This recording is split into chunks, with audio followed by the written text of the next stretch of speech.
Okay. Isa sa mga attractions dito, yung parang dam nila na waterfall. Loko! Charan! Ang ganda! Sobrang maganda!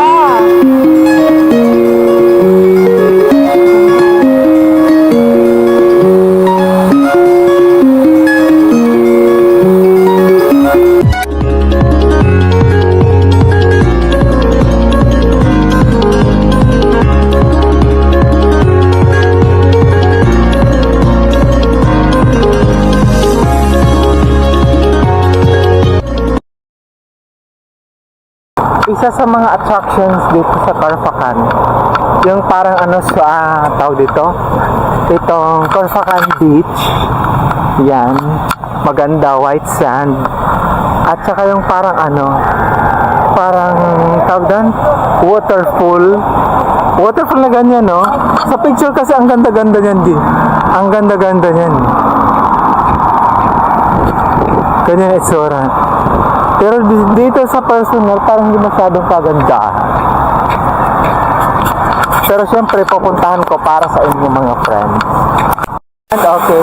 Isa sa mga attractions dito, yung parang dam nila na waterfall. Loko! Charan! Ang ganda!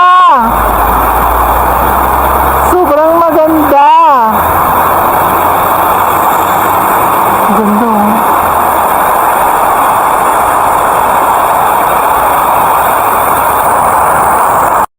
Kung nakikita nyo to, yung harap naman niya, Corfacan Beach. Ang ganda ng beach.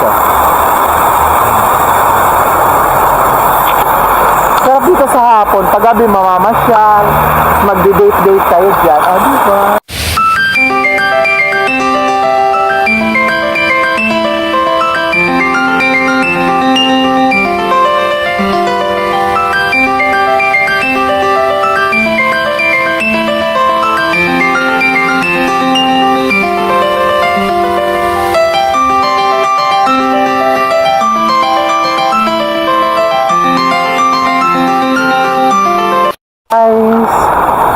After this beautiful dam or whatsoever, okay, let's go to the Corfacan Amphitheater here. Ang ganda.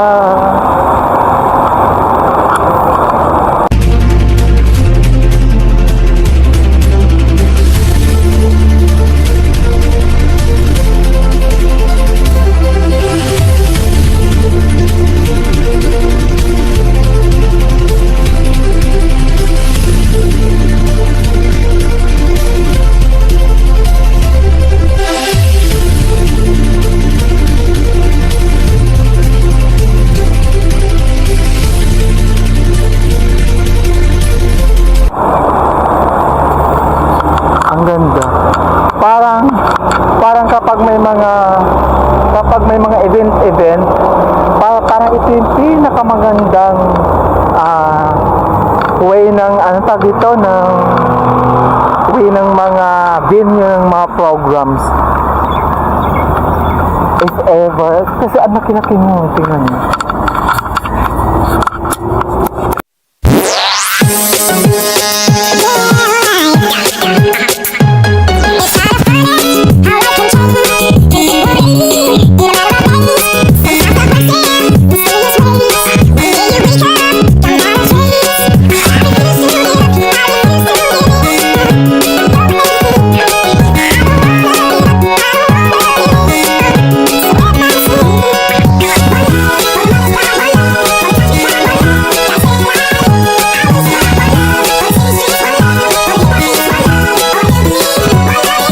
Amphitheater, ang ganda.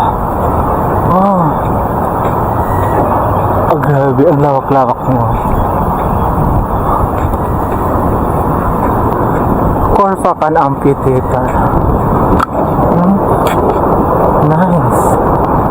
Super nice. Wow.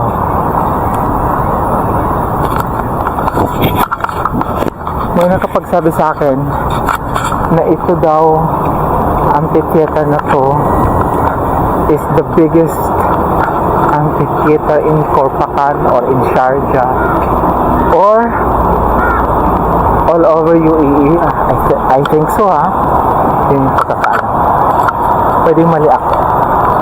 Pero so far naman parang ang daming capacity ng tao na pwedeng makapunta dito. Ang ganda. Ang ganda. At least, di ba? Napunta na natin. See you everybody. Don't forget to support our vlog. Parang gusto ko magkampisaw sa beach kahit saglit.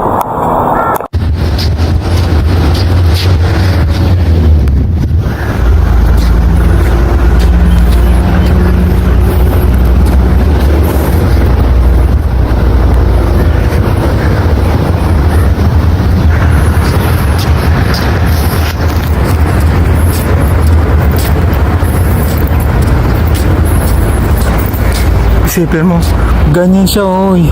Pwede mga tao dyan nakaupo diretso dito. Bongga, diba?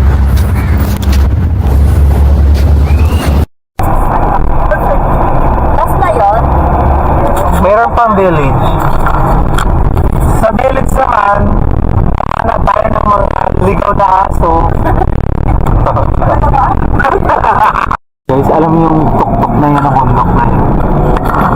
Para laylay, napunta namin yung Soho Rest House. Heritage Village.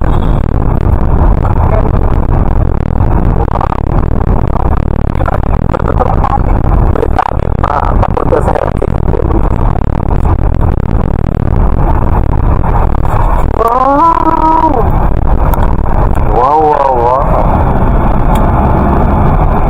This is close right now. Oo nga, close.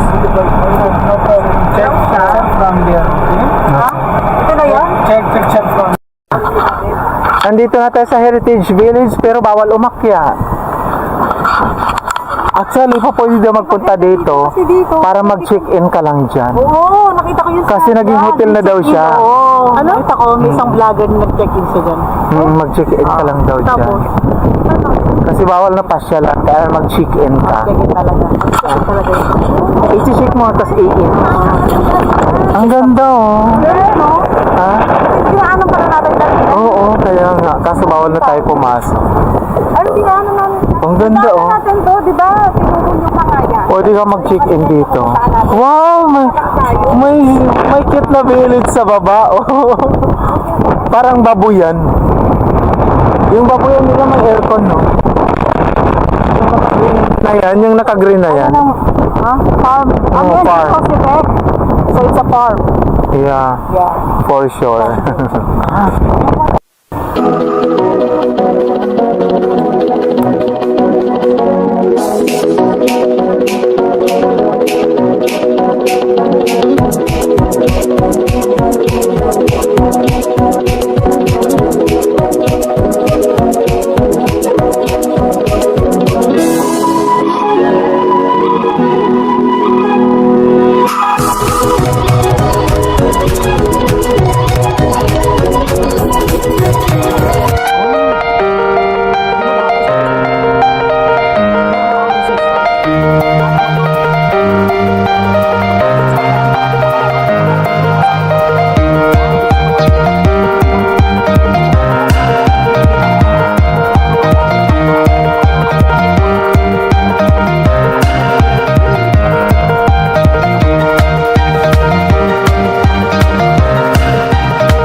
naman yung washroom nila. Oh. Di ba? Oh. Welcome to the V Cafe. One of the tourist spots you can visit here in Corfacan. Tingnan nyo, di ba? Tapos daw, dito daw, makikita nyo yung iba't ibang ori ng coffee dito sa B Cafe. Tapos underground, nandun daw yung museum nila.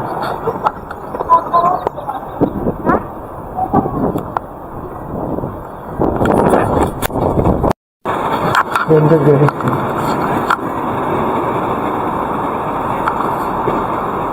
Wow, nice.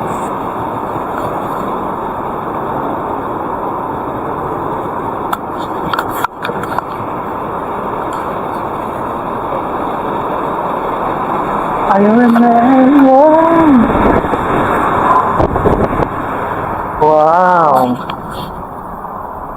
Ang ganda, no? Ang ganda. Tingnan mo na lang. Oo. Wow, very nice. Sino mo mapag-akalang napakaganda dito? This is Corfacan. We're at the V Cafe.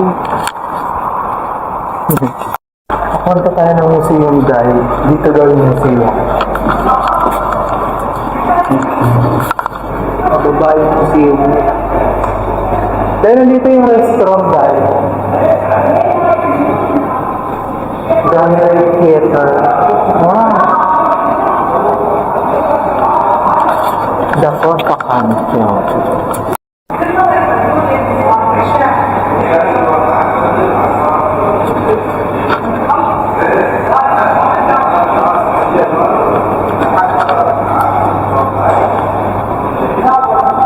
Wow, ito pala yun. Diba? Ang ganda ng Corfacan. Pero ka maganda dito. Ang ganda.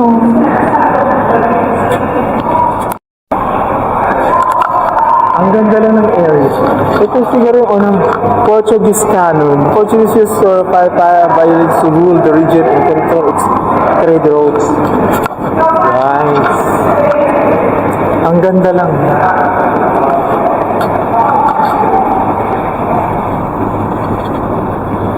Wow. Super relaxing. Ang ganda.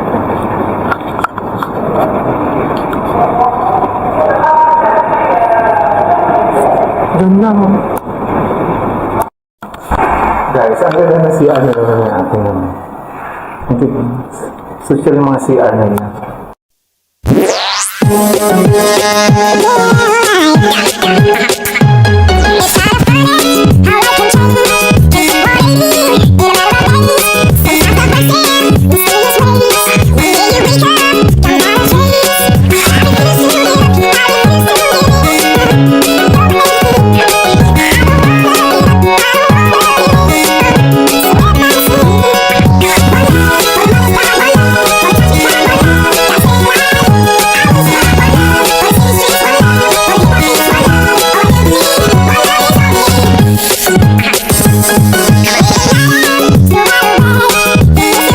Ako mga Pakistan vlog. Hi guys! Next destination, Corfacan Beach. Ay, wow! With the new gag. Meet my beautiful new Welcome to James companion. Now you know guys, I have a lot of beautiful friends. And then my special friend. But enjoyed. Wow, mashallah. Dami sarap nga maligo, oh. Masarap nga maligo, oh. Wow. Ay, hindi mainit. Hindi ako mainitan, no? Mag-design cake. Puntahan muna natin yung waterfall dahil. Ano na hangin? Oo, hindi mainit. Ang ganda.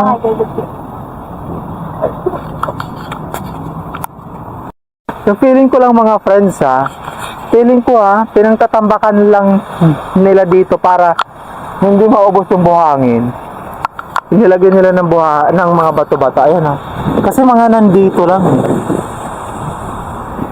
Nandito lang. Pero yung doon hindi masyado nilang nilagyan. Ito parang nilagyan siguro nila dahil siguro nakikita nila na parang numinipis yung buhangin o kaya gusto talaga nilang manatili na makapal yung buhangin dito para hindi parang landslide ng konti, gusto nila nakataas ng konti, kaya nilagyan nila ng ganito. Pag sa Pilipinas sinisemento to parang ginagawang seawall. Dito kasi parang inaayos-ayos ang naka-inherit yung mga bato-bato. Tapos dun sa harapan, doon naman yung waterfall at saka doon naman yung amphitheater. O, diba? Ang ganda. Picture muna ako mga.